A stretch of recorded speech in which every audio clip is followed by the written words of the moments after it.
ओम शांति। आज प्यारे मीठे बाबा की मुरली मंथन की डेट है 23 नवंबर 2024।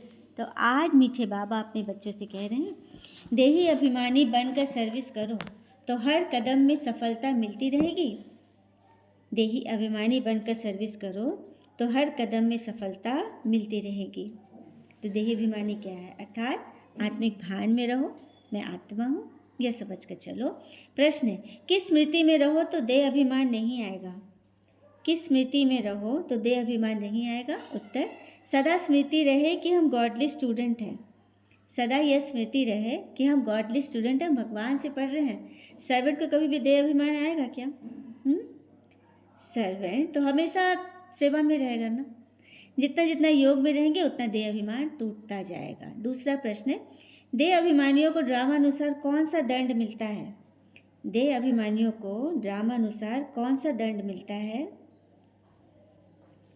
उत्तर बाबा बोलते, उनकी बुद्धि में यह ज्ञान बैठेगा ही नहीं। उनकी बुद्धि में यह ज्ञान बैठेगा ही नहीं।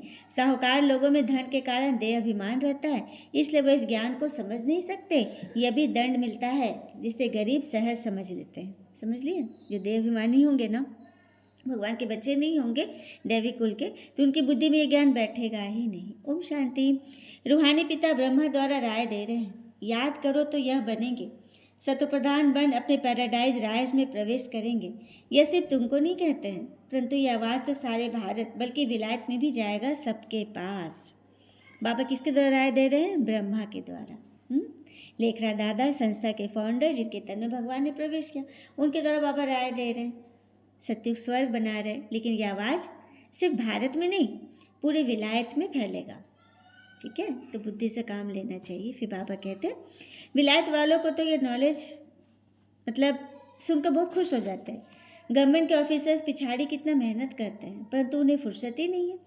उन्हों को भल घर बैठे भी साक्षात्कार हो जाए फिर भी बुद्धि में नहीं आएगा, मतलब बिना मेहनत के भी मिले फिर भी नहीं आएगा। लेकिन हाँ, बच्चों को बाबा राय देते हैं, ओपिनियन अच्छी अच्छी इकट्ठी करके उनका एक अच्छा किताब बनावे। हाँ, देखो कितना सबको ये अच्छा लगता है। विलायत वाले भारतवासी भी सहज राजयोग जानना चाहते हैं। स्वर्ग के देवी देवताओं की राजाई जो सहज राजयोग से भारत को प्राप्त होती है, तो क्यों न ये म्यूजियम गवर्नमेंट हाउस में अंदर लगा दे। बाबा कह रहे हैं कि जाके कहो कि स्वर्ग के देवी देवताओं की राजाई सहज राजयोग से भारत को प्राप्त होती है, तो गवर्नमेंट के हाउस के अंदर भी लगा दें, जहाँ विदेशी कॉन्फ्रेंस बार बार मतलब जगह जगह के लोग आते रहते हैं, सबको ये मैसेज मिल जाएगा ना एक साथ। तो यह ख्यालात बच्चों के चलने चाहिए। अभी टाइम लगेगा, इतनी जल्दी उन्हों की नरम बुद्धि तो होगी नहीं। गोदरेज का ताला जो लगा हुआ है बुद्धि को, अभी आवाज़ निकले तो एकदम रेवोल्यूशन हो जाए, मतलब क्रांति हो जाए। लेकिन हाँ, होना तो ज़रूर है। आवाज़ तो सबकी एक होगी कि हमारा बाबा आ गया, शिव बाबा आ गए। हाँ, फिर बाबा बोल दिए हैं कि विजय तो बच्चों की ज़रूर होनी है, तो ख्यालात चलने चाहिए। हाँ, देही अभिमानी बच्चे जो होंगे उनको ऐसे ऐसे ख्याल आएंगे, वो करने भी लगेंगे। तो काफ़ी जो महावीर बच्चे हैं ना बाबा के, वो इसके लिए चिंतन शुरू करने के कैसे किया जाए, क्या करें। जैसे डिप्टी प्राइम मिनिस्टर ओपनिंग करने आते थे, तो प्राइम मिनिस्टर प्रेसिडेंट भी आएंगे, तो उन्हों को भी जाकर ये बताएंगे, ये वंडरफुल नॉलेज है। सच्ची शांति तो ऐसे स्थापना होनी है।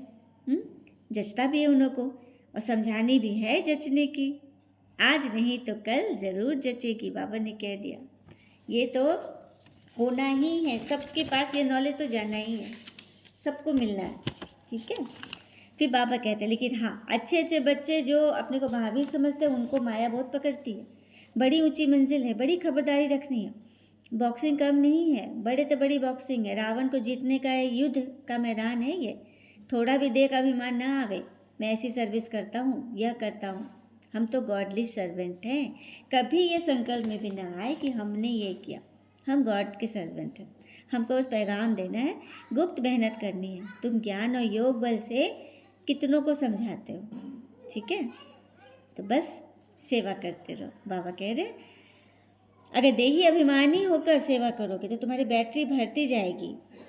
हाँ, अपने को आत्मा समझकर बाबा से योग लगावे तभी बैटरी भरेगी। जिसमें गरीब झट अपनी बैटरी भर लेते हैं, क्योंकि बाबा को बहुत याद करते हैं। ज्ञान भल अच्छा है, योग कम है तो बैटरी फिर भर ना सके। ज्ञान से सिर्फ बैटरी नहीं भरेगी, ज्ञान के साथ योग भी होना चाहिए, क्योंकि देह का अहंकार बहुत रहता है ना, इसलिए बैटरी नहीं भरती है। जो भरे ना वो लीकेज हो जाती है। पता है बाबा पवित्रता को क्यों बोलते हैं मन वचन कर्म से? क्योंकि उसी से लीकेज होती है। बाबा जो ज्ञान के रत्न दे रहे हैं ना, अगर मन की, तन की, धन की अपवित्रता होगी तो वो लीक होकर के सब चूने लगेगा। सबसे पहले उस लीकेज को ही बंद करना है। किस कहीं से मेरे संकल्प ऐसे वैसे तो नहीं हो रहे व्यर्थ जो हमें फंसा रहे हैं, उसको चेक करो और फिर समझो कि हमारे विचार कैसे हैं। और कहते हैं ना, विचार और जल हमेशा स्वच्छ होना चाहिए। दूषित जल स्वास्थ्य बिगाड़ देता है और दूषित विचार जीवन को। तो यही पवित्रता जो हमारे जीवन में जो भरपूरता होनी है उसकी लीकेज कर देती है, छेद हो जाता है, जिससे सारा कुछ बह जाता है। ठीक है, इस पर बाबा आगे बोल रहे हैं, ज्ञान भल अच्छा है लेकिन योग नहीं तो फिर सेवा नहीं। उसी तरह से ज्ञान बाण में जौहर ही नहीं भरेगा। जैसे तलवार में भी जौहर होता है ना, धार होती है। कोई तलवार 10 रुपये का, वही दूसरा तलवार 50 रुपये का होता है। गुरु गोविंद सिंह की तलवार का गायन है ना, गुरु गोविंद सिंह सिखों के 10वें गुरु। पता है, उनका पूरा जीवन प्रेरणा से भरा था। वह त्याग और बलिदान की प्रतिमूर्ति थे। उन्होंने बेहद कम उम्र में दर्जन भर से अधिक रचनाएं कर डाली और गुरु गोविंद सिंह ने ही खालसा पंथ की निर्माण किया, है ना। और उन्हें पंजाबी, संस्कृत, फारसी, उर्दू और अरबी पर अच्छी पकड़ थी। हालांकि वह स्वभाव से बेहद विनम्र थे, लेकिन युद्ध की स्थिति में वो कड़ा जवाब देते थे। अभी बाबा ने उनका नाम लिया, उनके तलवार का। वैसे तो उनकी वीरता के तमाम किस्से हैं, लेकिन जब गुरु गोविंद सिंह ने खालसा पंथ की स्थापना की तो इसे मुगल बादशाह औरंगजेब बहुत नाराज हुआ। उसने गुरु गोविंद सिंह की गिरफ्तारी का आदेश दिया, लेकिन गुरु गोविंद सिंह ने अपनी तलवार के जौहर पे मुगल सेना को धूल चटा दी। सुना, जो उनके तलवार में जो जौहर था। तो ये बाबा कहते हैं, ये देखिए वो तो हिंसा थी, चलिए अच्छे कर्म धर्म की रक्षा के लिए किया, लेकिन हिंसा हुई ना। लेकिन यहाँ पे बाबा जिस तलवार की बात करें वो आपकी वाणी की तलवार। वाणी की तलवार से ज्ञान बांध दो, सबको भगवान का परिचय दो। देखिए वाणी में धार तो होती है, कोई कड़वा बोलता है तो बहुत ज़्यादा लग जाता है, वो घाव एकदम दिल पे छप जाता है, जो मरते दम तक भी नहीं छूटता। लेकिन ये जो वाणी के ज्ञान की जो तलवार है, उससे ऐसा उनका क्या बोले कलेजा के आर पार हो जाए कि बस भगवान को छठ पहचान ले। तो ये बाबा हमें बताना चाह रहे हैं। ठीक है, फिर आगे बाबा बोल रहे हैं, देवताएं थे डबल अहिंसक, आज भारत ऐसा है, कल भारत ऐसा बनेगा जहाँ स्वर्ग होगा। हाँ, जो करेगा सो पाएगा। देह अभिमान आया और गिरा। मन बना भाव का अर्थ भी नहीं समझते, सिर्फ श्लोक कंठ कर लेते हैं। उससे क्या होगा? कोई और मत पंथ वाला, कोई भिक्षु भी देवता बन न सके। प्रजापिता ब्रह्मा कुमार कुमारियाँ ब्राह्मण बनने बगैर देवता नहीं बन सकते। हाँ, जो कल पहले बने थे वही बनेंगे। टाइम लगता है ना, झाड़ बड़ा हो गया तो भी वृद्धि को पाता जाएगा। चीटी मार से भी हम मार होगी। बाबा समझाते, मीठे बच्चों बाबा को याद करो, स्वदर्शन चक्र फिराओ, नहीं तो इन 5 भूतों के कारण तुम्हारा कैरेक्टर जो बिगड़ा हुआ है ना और ही बिगड़ जाएगा। तो जिस समय समझाते हो उस समय अच्छा बनते हो, बाबा कह रहे, जिसे मुरली सुनते हो उस समय अच्छा लगता है, बाहर जाते हो सब कुछ भूल जाते हो। तब कहते हैं 100 करे श्रृंगार, वो कहते हैं बिल्ली हज को चली, वही वाली बात है। तो बाबा गाली नहीं देते, समझाते हैं, दैवी चलन रखो, क्रोध में आकर भौंकते क्यों हो। कई लोगों की आदत हो जाती है क्रोध में गुस्सा करने का। स्वर्ग में क्रोध तो होता है नहीं, क्रोध पर ही तो जीत पानी है ना। और कहते हैं ना, मंदिर मस्जिद के बाहर बैठे भिखारी इसी बात का प्रमाण है कि भीतर कोई भगवान नहीं है, कोई नहीं है। जो आप दर दर की भीख मांग रहे हो तो कैसे है, जब आपको भगवान पे ही निश्चय नहीं है कि भगवान अंदर है। तो बस भगवान हमारे मन में है, हमारे संस्कारों में है, उसको जागृत करने के लिए भगवान हमें ये ज्ञान सुना रहे। ठीक है, फिर बाबा कहते हैं देवी चलन रखनी है। ब्रह्मा बाबा के उदाहरण दे रहे हैं, कुछ भी सामने से समझाते कभी गुस्सा नहीं करते थे। बाबा सब रिफाइन करके समझाते थे। ड्रामा कायदे से चलता रहता है, ड्रामा में कोई भूल नहीं है, ये अनादि अविनाशी बना हुआ है, ये हूबहू रिपीट होता है। जो एक्ट अभी चली वो 5000 वर्ष बाद फिर से चलेगी।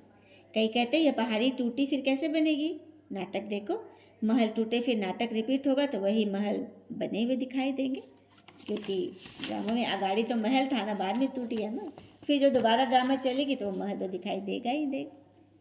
फिर आगे बाबा कहते, मैं सब बच्चों को साथ ले जाऊंगा। सत्युग में कितने थोड़े मनुष्य हैं, कलयुग में इतने ढेर मनुष्य हैं, कौन सबको वापस ले जाएंगे? इतने सारे जंगल की सफाई किसने की? बागवान खिवैया बाबा को ही तो कहते हैं। बाबा को तो सारे जंगल की सफाई करनी है, वही दुख से छुड़ाकर हमें उस पार ले जाते हैं। तो पढ़ाई कितनी मीठी लगती है, क्योंकि knowledge is source of income, जैसे तुमको कारून का खजाना मिल गया। तो बाबा से वर्षा ज़रूर लेना है, खुशी रहती है। लिखते हैं, साहूकार के पास गए तो लज्जा आती है, हम गरीब हैं, लेकिन बाबा कहते गरीब हो तो और ही अच्छा है, साहूकार होते तो यहाँ आते नहीं। समझा? मीठे मीठे बच्चों प्रति भगवान की नमस्ते, हम बच्चों की भी प्यारे बाबा को नमस्ते। धारणा के लिए मुख्य सार, पहले पॉइंट, सदा इसी खुशी व नशे में रहना है कि अभी हम ईश्वरीय परिवार के हैं, स्वयं भगवान हमें पढ़ा रहे, उनका प्यार हमें मिल रहा है जिस प्यार से हम देवता बनेंगे। दूसरी पर, इस बने बनाए ड्रामा को एक्यूरेट समझना है, इसमें कोई भूल हो नहीं सकती, जो एक्ट हुई फिर रिपीट होगी। इस बात को अच्छे दिमाग से समझ कर चलो तो कभी गुस्सा नहीं आएगा। वरदान है, तूफान को तोहफा गिफ्ट समझ सहज काम क्रॉस करने वाले संपूर्ण और संपन्न भव। तूफान को तोहफा समझ सहज क्रॉस करने वाले संपूर्ण और संपन्न भव। जब सभी का लक्ष्य संपूर्ण और संपन्न बनने का है तो छोटी छोटी बातों में घबराओ नहीं। मूर्ति बन रहे हो तो कुछ हैमर तो लगेंगे ही। जो जितना आगे होता है उसको तूफान भी सबसे ज़्यादा क्रॉस करने होते हैं, लेकिन वो तूफान उन्हों को तूफान नहीं लगता, तोहफा लगता है, क्योंकि उन्हें पता है कि हर परिस्थिति के भीतर तोहफा छुपा है। वह तूफान भी अनुभवी बनने की गिफ्ट बन जाती है। इसलिए विघ्नों को वेलकम करो और अनुभवी बन आगे बढ़ते चलो। लेकिन अनुभवी बनना, लेकिन इतना भी नहीं कि मैं सब कुछ जानता हूँ।